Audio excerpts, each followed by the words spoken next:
Hey everyone! So I just finished watching the newest episode of American Horror Story Hotel. Really good episode and I loved it. So here are a few moments from the episode.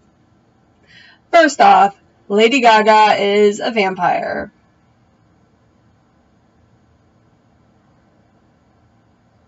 Kind of cliche. I don't know how to feel about that. I feel like vampires have kind of been an overused thing right now. In the past, 7 years, it's been a lot of shit with vampires, and I'm kind of over it. So I was kind of hoping that they would be cannibal vampires, like I thought, so they wouldn't just drink blood, but they would also, eat people. I feel like that would have been a lot more creative and fun.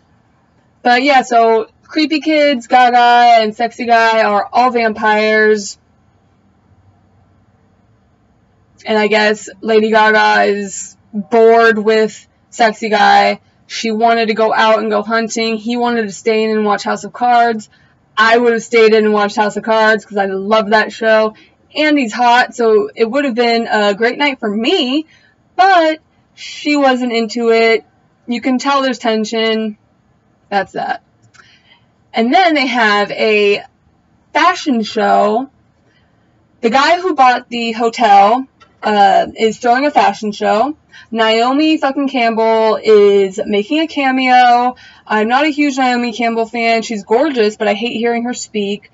She has a speaking role, so I was kind of bummed, but whatever. And American Beauty Guy is there with his daughter. Russell Edgington is there, and he was teaching Vogue how to Vogue, and I loved it, and I thought it was hilarious. Burnout Chick was pissed, throwing a tantrum because they wouldn't let her into the fashion show, which would have pissed me off too. How the hell are you going to have a fashion show where I live and not let me in? No, I would have said, fuck you, to them big time, and it would have pissed me off too, because that's stupid. So, that happened. And there's this guy who is a troubled model. You know, he's pretty reckless, and he's in the fashion show, and he's just doing the most. He's flirting with people, and he's stealing champagne and just doing a lot on the runway. And it had Gaga intrigued. She was like, ooh, who's this little guy? I like him. And that leads to the next thing. He ends up breaking into Gaga and Sexy Guy's room, and he's looking for coke. What made him think there was coke in there? I don't know, but he did. Sexy Guy caught him. He was about to start drinking his blood or whatever. Lady Gaga stopped him and was like, bitch, no. And so that model guy, I'm going to call him Hair because he had crazy hair. So Hair ends up running out of there, looking for a different room to ransack. And he finds a really nice room, actually. And while he's searching around and being nosy and just being rude, this guy, he comes up, and I guess his name is Mr. March, which made me laugh because I automatically thought of, how they have, the Playboy Playmates of the month? Miss October, Miss August, kind of made me think, if he was in Penthouse or whatever, he would be in, he'd be Mr. March. Made me laugh. Anyway, it doesn't matter. So he goes on to tell him, he's he calls the maid. No, he starts talking about things that give you a thrill in life. And then he calls the redheaded maid, and she brings some girl, some lady, I don't know. She brings her in and throws her on the bed, and Mr. March gives Hair a gun. He's like, shoot her, take her life, it's exhilarating. And Hair was like, no, you're fucking crazy, hell no. And then so Mr. March was like, you know what, whatever, and shoots the chick in the head. And that's when Hair runs out of there freaking out. And then Mr. March tells the maid, he's like, bring some fresh linens. And she's like, alright, I'll bring it, 1 second. And then so as Hair is running around frantic, he's looking for the elevator, he finds it, the elevator door opens, and there's Lady fucking Gaga, just grabs him in the elevator and like starts kissing him, I think. I don't know. It cut to a different scene, which would be creepy daughter finds Holden. So at the fashion show, the guy who bought the hotel, his son showed creepy daughter those creepy little kids, and one of which was her brother. So he brings her to a gymnasium, and there's an empty pool. They go into the empty pool, and there's these like 5 or 6 or 4, I don't know how many coffins, which I thought was a little bit cliche. Like, come on, coffins? Be more creative, please. Anyway, and it also didn't make sense. Why are you going to have their little coffin beds in a totally different room? Why don't you just have a room connected to their fun house or fun playroom, like, you know, connected to it, so they don't have to go up and down? I don't get it. It didn't make sense to me. It didn't seem very realistic, but just seemed like a lot of work when they could just add a room connected to their playroom, and it would be so much easier. But that's just me. So she sees him and she's like, holy shit, that's my brother. And then she ends up going by herself, mind you, onto the bus and goes to the hotel and finds his little ass in the playroom playing games. And she's like, you know who I am? And he's like, yeah, you're my sister. And she's like, well, you know, mom and dad are going to be super stoked when they find out that you're alive. It's time for us to go home. Let's go home. And he looked at her and he's like, no, it's my home. This is my home. I'm already home. What are you talking about? And then she kind of gets the idea, and then she's like, well, can I at least take a picture of you? So she takes the picture, and mid taking it, he moves. I think he goes and bites her. I don't know. But he moves, and so in the picture, it's kind of blurry, he's kind of blurry. So she gets home, and there's cops everywhere because they were looking for her. I don't know what she thought would happen. I feel like that was kind of insensitive.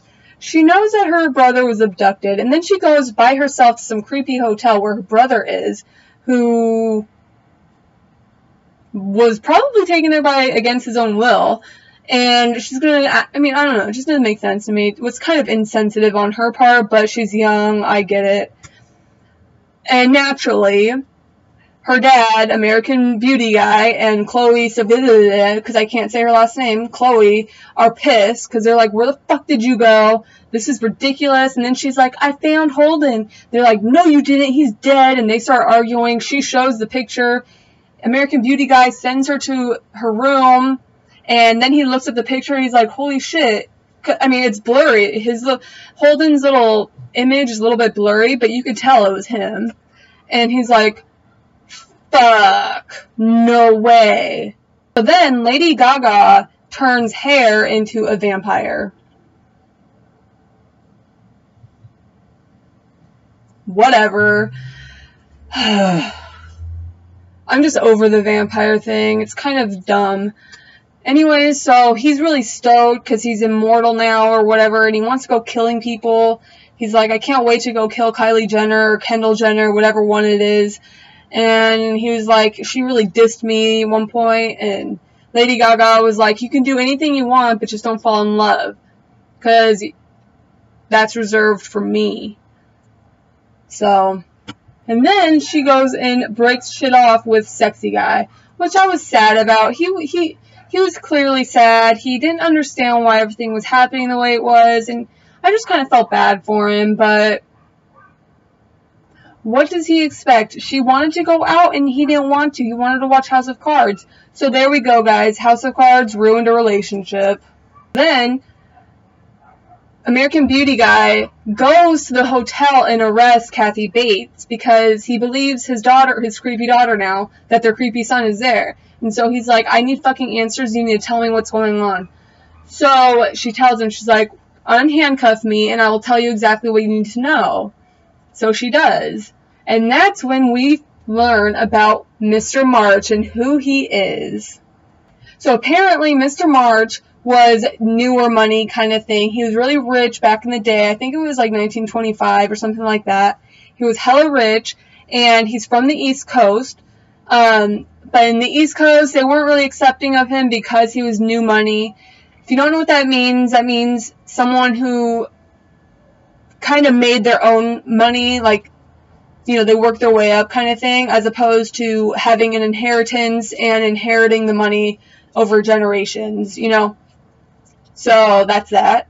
So he came to the West Coast. He came to the West Coast to build what Kathy Bates said, a monument to excess. So a place for rich people to go and do whatever they want, really. But the contractor, he goes up to Mr. March and he's like, this is crazy. This is really weird. There's these doors, you know, like with the blueprint. He's like, there's these doors, but no room behind it, and long hallways. Like, what the hell? So basically, there was long hallways and just doors, no bedrooms. So it looked like doors. So he didn't know what that was about. And Mr. March was like, well, silly, you have an old copy of the old blueprint, you silly guy. Gosh, shucks. Let's go to my bedroom and we'll take care of it. I'll give you the newer blueprints. Because that's always a good idea. He ends up killing the contractor. Then there's this scene where he's raping this chick and, like, cutting up her stomach. Made me, like, queasy. I was like, whoa. No, I don't know about that. I don't know. Made my stomach hurt. So then he calls in the maid, the redheaded maid, who is she is devoted as hell to this guy. Like, she will do whatever. After he's done raping this chick who's dead and he's chopping her up or whatever, he's like, bring fresh linen, and she's like, hell yeah, of course I will, silly, no problem. So she does that, and so it's kind of like, you know, he'll do the dirty work and she'll clean the mess, kind of thing. And there's a scene where he's got a couple workers, you know, sitting before a laundry chute, and he kills them. Before he kills both of them, he has a conversation with one of them about God. And he basically asks, is God going to be able to save you right now? Because the guy was praying. He's like, is God going to be able to save you right now? No. And then the guy was like, as long as I know that there's a God in my heart, I'm okay. I'll have peace, but you won't, or whatever. And then that's when Mr. March was like, well, then I guess I'll have to kill God. And then he kills him. And I guess he has killed a bunch of people and he left bodies somewhere. And the police found it and they found a way to link it to him. So the police go to the hotel looking for him and obviously wanting to arrest him. The maid comes into the room where he is currently, I don't know what he was going to do with the body, but he had just clearly killed somebody and he was going to do something with the body. So she goes in there and tells him, the cops are here, what are we going to do? So he goes over to the little nightstand, pulls out a gun and a knife, and he basically commends her for all of her loyalty and all of that nonsense. And then he's like, I'm going to let you choose which one of us dies first. And she's like, alright, I'll die first. And so he hands her the gun and she goes to go kill herself. And then she's like, actually, can you please do me the honors of me being your last kill? And it looked like on his face, it looked like he was rather touched by that. Like, oh, thank you. Alright, fine, I'll do that. Thanks, that's nice of you, you know. So he shoots her in the head and then he slits his throat. I don't know why he didn't just shoot himself in the head. I mean, I guess if there was only one bullet, then yeah, but I don't know. I just feel like slitting his throat was kind of unnecessary, but oh, American Beauty guy kind of puts everything together, you know, adds up all the different things and puts it all together, and he has determined and decided that the guy that's been on this little killing spree is going by the 10 Commandments and is finishing off what Mr. March had started. So I guess by him saying, I must kill God, he's going, I guess he started killing people based off the, you know, the 10 Commandments, like thou shalt not kill, or, which is interesting because they were killing, thou shalt not commit adultery, all of those. And so he believes that the killer is finishing off what Mr. March had started, and that's where it ends. It was a really good episode. I really liked it a lot. Go and watch it if you haven't yet. It's really great. So basically, what I have come down to the conclusion is that Mr. March made burnout chick. And as of right now, that's all I've got. Burnout chick, Mr. March, and the maid are all ghosts, I think. If I'm wrong, please let me know. I could be, I don't know. That's where I've come to the conclusion, because all three of them have died, and yet they are there. So I'm assuming that they are ghosts. So, yeah. Anyways, let me know what you thought of the episode. I really liked it. I enjoyed it, and I can't wait for the next one. I'll see you guys later. Bye! And side note, by the way, I did start watching another season of American Horror Story. I started watching Freak Show. I'm on episode, I think, 4 right now, and I actually like it. It's actually pretty good. I like it a lot. I don't really understand who this Twisties guy is, but yeah, I don't know who he is. I don't really understand his point. Why is he there? He's not a part of the circus or whatever it is, so I don't know why he's there, but he is. So basically, what I have come down to the conclusion is that Mr. March, Maid, burnout chick, and as of right now, that's all I've got. Burnout chick, Mr. March, and the maid are all ghosts, I think. If I'm wrong, please let me know. I could be, I don't know. That's where I've come to the conclusion, because all three of them have died, and yet they are there. So I'm assuming that they are ghosts. So, yeah. Anyways, let me know what you thought of the episode. I really liked it. I enjoyed it, and I can't wait for the next one. I'll see you guys later. Bye!